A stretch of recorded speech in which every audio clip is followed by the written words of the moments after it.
Story time about how I was a 911 dispatcher and how on my first week out of training, I got the craziest motherfucking call.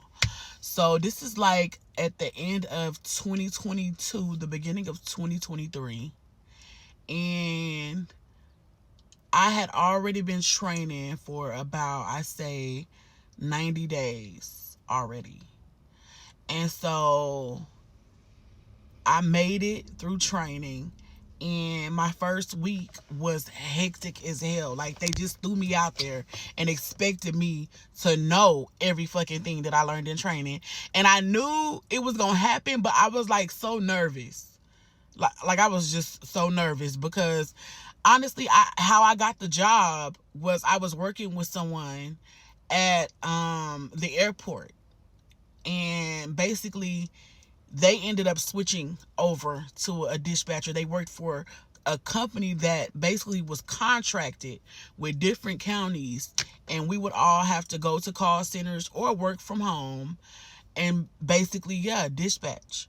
So basically it was crazy. Like, I did everything I had to do. I went to school, I did my training, and like in all probably like a 6 to 9 month time frame, I was able to get out there and start dispatching, which is crazy because I remember I had looked the job up before, and it said that you had to go to school for at least like 4 or 5 years before you could do dispatching, but not anymore. The world has changed a lot. Now you have to certify, basically have all these certifications. You still do a little bit of school, but it's not as much, and you're able to get out there. So, but $28 an hour, I was out there. I'm like, okay, I'm gonna see what I can do. So, man, when I tell you the first week was so depressing, by Friday, Monday was good. It was okay. I didn't get too much any calls, but when I got to Friday, I got the worst call that I could ever think about. And I'm gonna talk about it now because it's been well over past the NDA, and I no longer work there. So, but anyway, so I got a 911 call of a girl. Basically, she was saying that she had got into an argument with her sister, and basically her sister and her were sleeping with the same guy.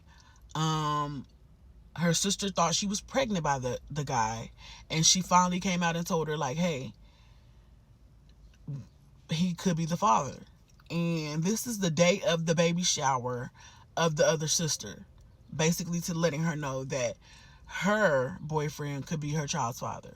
Well, she said she didn't take it so well. In the heat of the argument, the sister was just lashing out and going off on her.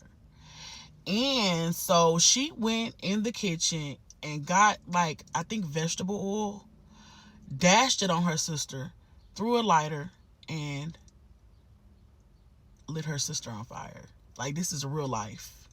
This is real fucking life. I'm actually on the phone with the person that did the crime. So now I gotta focus. But in my mind, I'm nervous as fuck. But in class, we learn not to be nervous, and we learn not to have our emotions get the best of us or affect our job in any kind of way, because any type of emotion and we could get fired. Simple as that. So I did what I had to do. Like, I asked her location. I asked her the location of her sister. I asked her where was her boyfriend, who else was in the home at the time.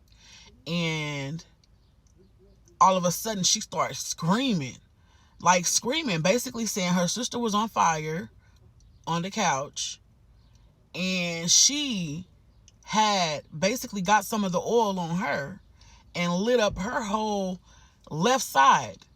So while she was on the phone with me, she getting burned too. The fire has spread like to the kitchen from the living room. So I basically, like, she's screaming on the phone. Like, I still remember how I felt, but I know that I made it through the call. Now, I did a pause for a minute, and which they told me my mistake that I made, but we'll talk about that. But yes, so now she's on fire. So she's just screaming. I'm like, ma'am, can you please calm down? We got help on the way. Can you please calm down? I said, calm down. Can you please calm down? We have help on the way. Just please be calm. The police will be there. So we're told to only keep them on the phone for at least 60 seconds. But at the time, I think I kept her on the phone for about a minute. And that was my mistake. I kept her on longer than I was supposed to, because we're just supposed to give them the location of the police, how far they are from where they at, and what else?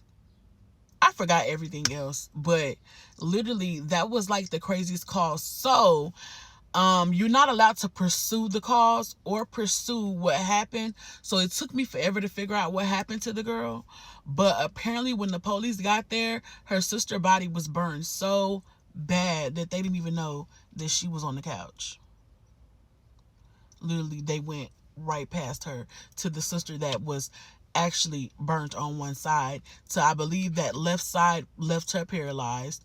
So she's in prison. I believe she's in prison now. I forgot what her sentence was, but I know that it wasn't murder. I think it was manslaughter. Because her sister ended up passing away from her, succumbing from her injuries. But it was crazy. And the county that they were in, I was just like, I can't tell y'all, but it was a country county. And it was just crazy that you would think something like that could happen. So the reason why I think I never told my story about being a dispatcher was because we signed an NDA with the company that we worked for. And we weren't allowed to talk about our calls. And we wasn't allowed to basically let anybody know what the hell be going on. But now I can talk about this shit. And if y'all want to know more, let me know, because I can do more story time.